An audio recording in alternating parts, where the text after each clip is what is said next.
다윗의 회개라고 하는 제목으로 하나님의 말씀 선포하겠습니다. 먼저 다윗의 인물됨과 본문의 배경입니다. 다윗은 참 용기의 사람이었습니다.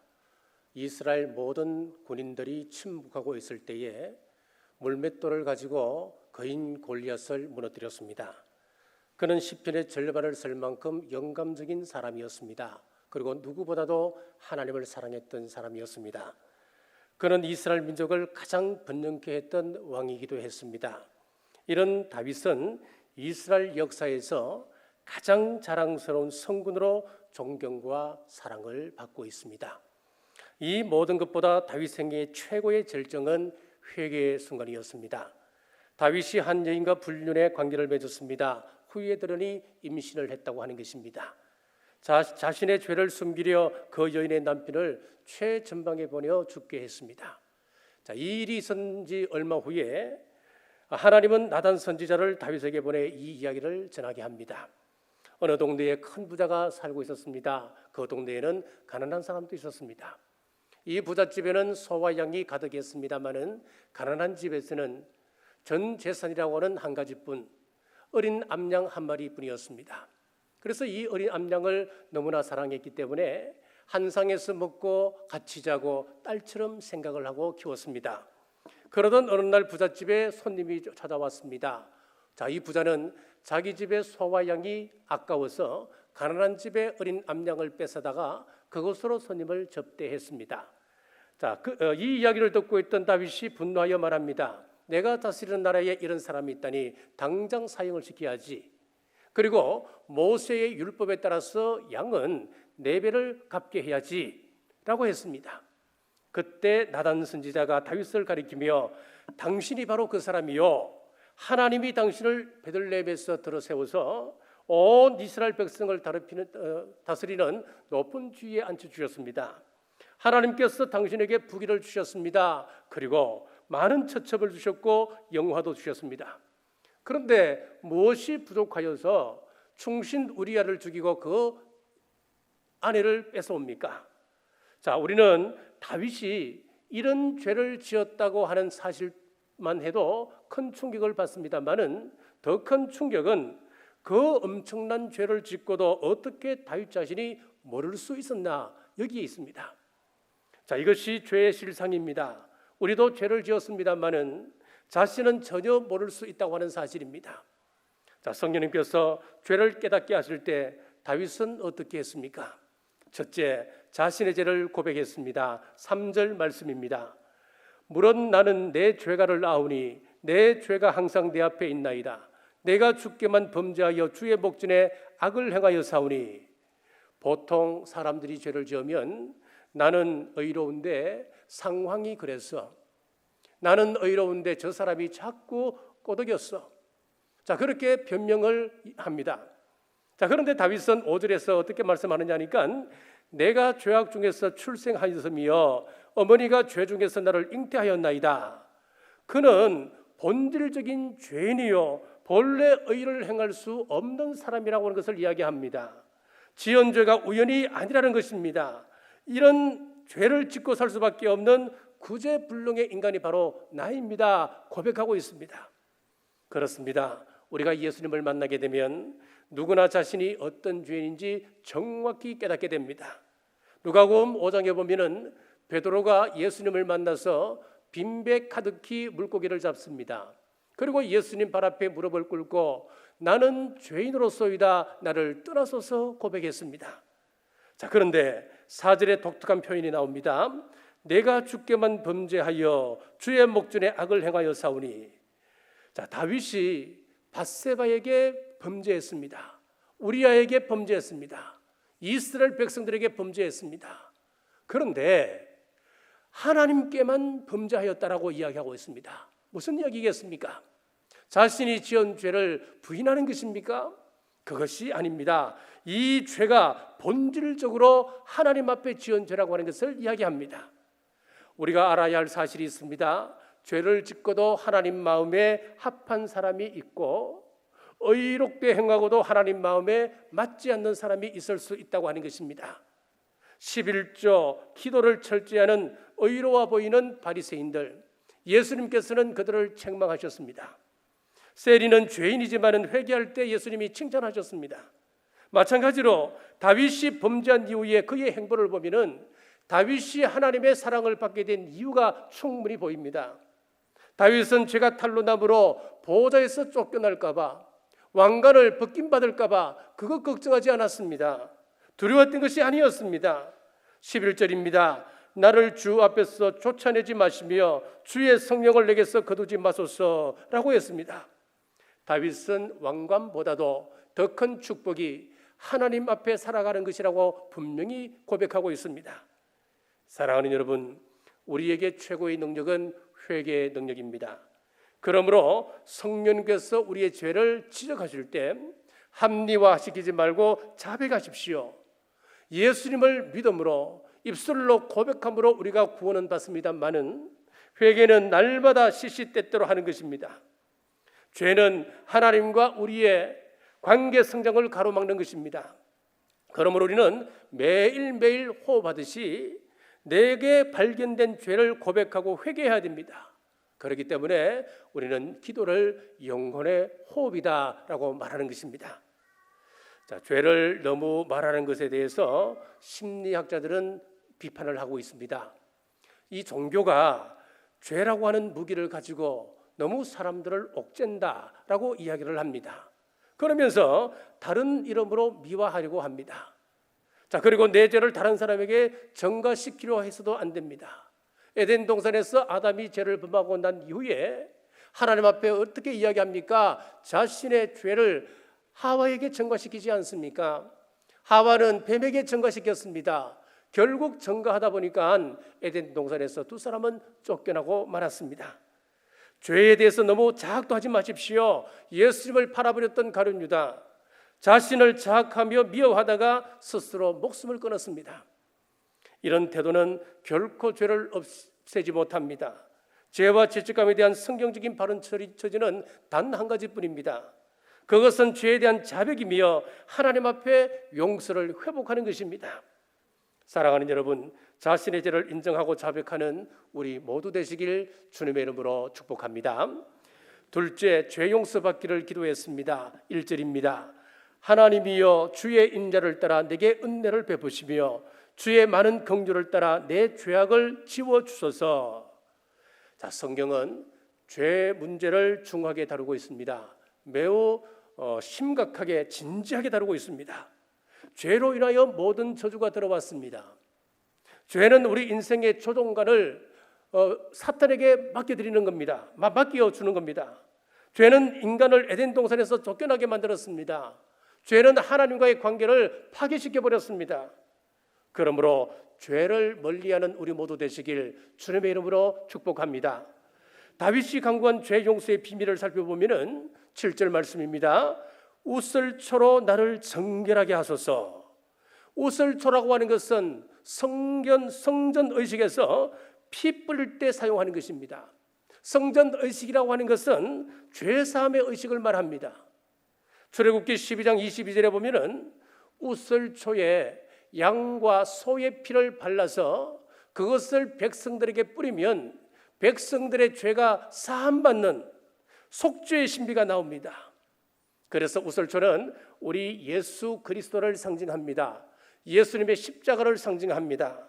나의 죄를 예수님 앞에 가지고 나가기만 한다면, 나의 죄를 십자가 밑에 내려놓기만 한다면 우슬초 대신 예수님으로 인하여서 나의 죄와 나의 죄책감과 저주, 이것을 도발하고 정결케 해주신다는 사실을 믿으시기를 주의 이름으로 축복합니다.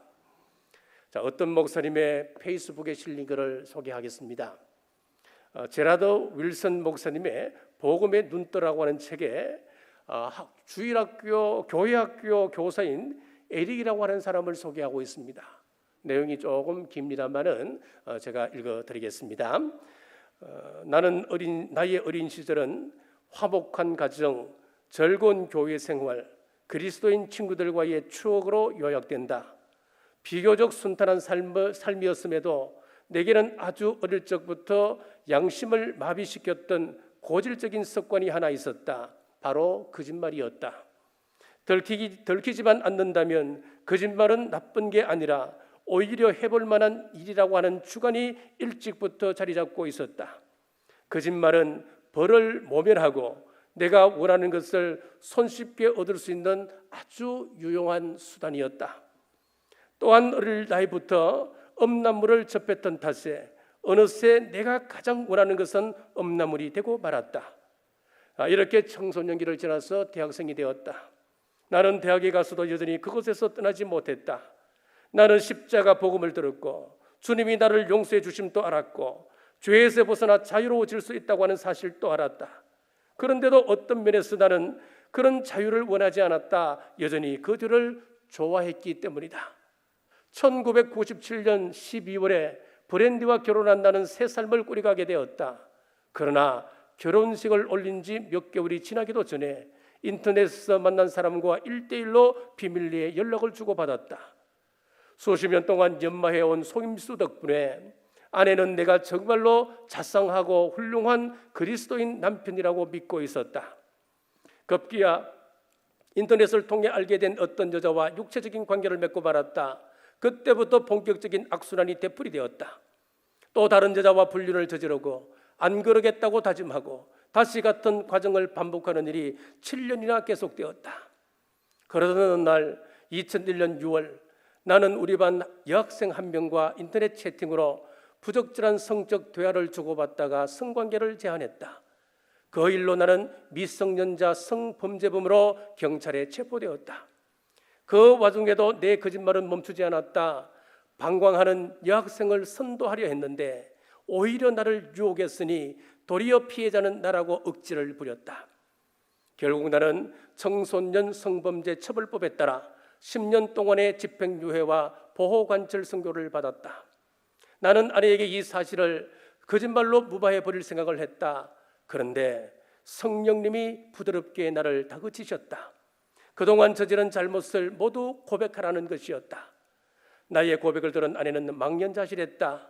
그 뒤 아내가 겪은 아픔과 고통은 이루 말할 수 없었다. 그동안 내가 거짓말로 속였던 모든 사람에게 연락해서 나의 죄를 고백하고 용서를 비는 기나긴 과정도 시작되었다. 고백과 회개는 고통스러웠지만은 그만한 보람도 느낄 수 있었다. 하루하루 내 마음이 가벼워졌다.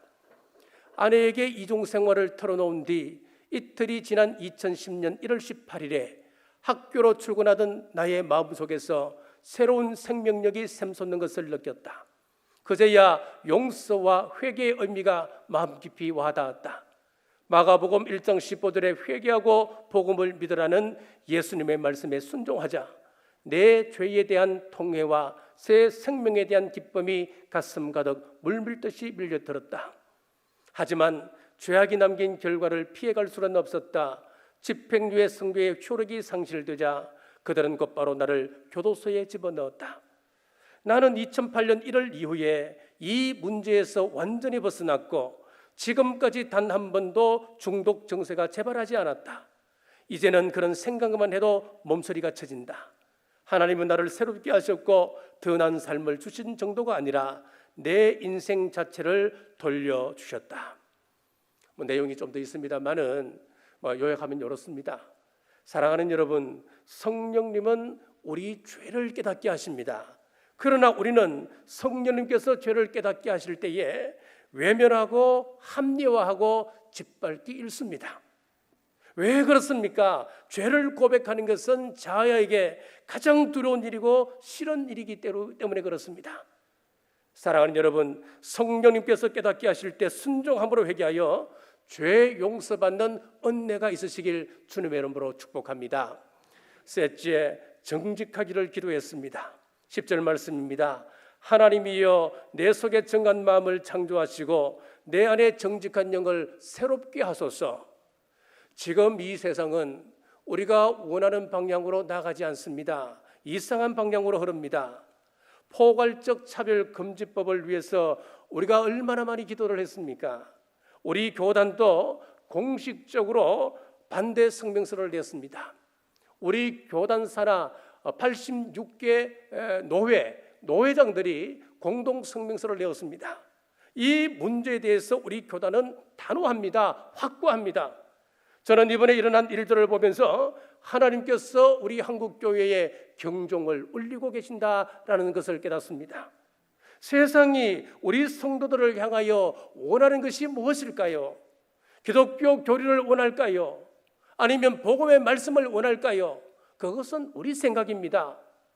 분명히 그들에게 가장 필요한 것은 생명을 살리는 복음의 말씀이지만은 세상 사람들은 복음에 대해서 모릅니다. 아직 모르고 있기 때문에 그들은 우리의 말보다는 행동을 원합니다. 그리스도의 행동을 통해서 예수 그리스도가 어떤 분인지 알고 싶어 합니다. 그래서 세상은 교회를 원하는 것보다는 우리 그리스도인들의 정직한 삶을 원합니다. 고 이태석 신부 같은 분이 불신자들에게 존경받는 이유가 무엇일까요? 천주교 교리 때문일까요? 아닙니다. 그의 인품과 삶 때문입니다. 이것은 세상 사람들이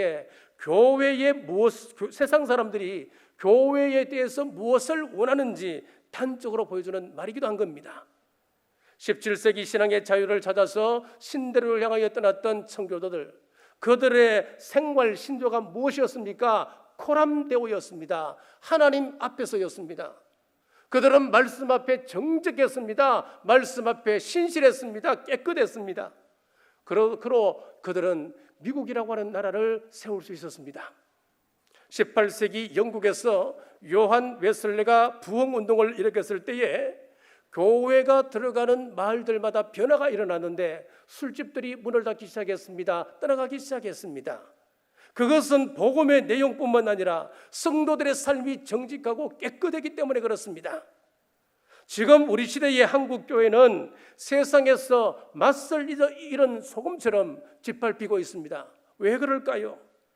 성도들이 직장에서, 학교에서, 마을에서, 믿지 않는 사람들과의 관계에서 정직성을 잃어가고 있기 때문에 그렇습니다. 정직이 뭘까요? 한문으로 보면 바른 생활입니다. 바른 행동을 뜻합니다. 그러나 성경에서 원하는 정직은 조금 다릅니다. 1차적으로 하나님과의 관계가 올바른 것입니다. 하나님과의 관계가 올바르게 형성되어 있고, 그 다음 사람들과의 관계나 삶 속에서 거짓 없고 성실한 것을 말하고 있습니다. 그래서 성경에 보면은 하나님께 인정받았던 인물들은 공통적으로 수식어처럼 붙는 말씀이 하나 있습니다. 여호와 보시기에 정직히 행하여 라는 말씀입니다. 열왕기상 15장 5절에 보면 이는 다윗이 햇사람 우리아의 일 외에는 평생에 여호와 보시기에 정직히 행하고, 열왕기상 15장 11절 말씀에서도 아사가 그 조상 다윗이 여호와 보시기에 정직히 행하여 라고 했습니다. 이 사회는 깨끗한 척하면서 불쌍한 사람들을 이용하는 경우가 왜 그리 많은지요? 정치인, 경제인, 종교인, 교육인 할 것 없습니다. 불의를 행해도 같은 당의 사람이면 무조건 덮습니다. 불의를 행해도 내가 잘 아는 사람이라면 모든 걸 덮어버립니다. 어느 컬럼니스트의 지적처럼 한국 사회의 최대 부패는 부패를 용납하는 부패다라는 이야기를 했습니다. 부패를 용납해주고 또 용납해주니까 더 큰 부패, 더 부패해지는 사회가 된다고 하는 것입니다. 찬란했던 로마 제국이 멸망한 이유는 외부의 침입이 큰 문제가 아니었습니다. 내부적인 문제였습니다. 정직하지 못한 부패가 로마를 무너뜨렸습니다. 반면에 초기 기독교가 로마의 공의를 받은 이유는 무엇이었습니까? 불신자들에게 우리 신앙인들의 정직한 모습을 그들에게 보여주었기 때문에 그렇습니다. 그러므로 우리 성도들은 일반적인 양심의 수준이 아니라 성경 말씀의 수준에서 우리는 정직해야 합니다. 그러면 우리들이 정직한 사람이 되려면 어떻게 해야 됩니까? 철저히 삼위일체 하나님께 도움을 구해야 합니다.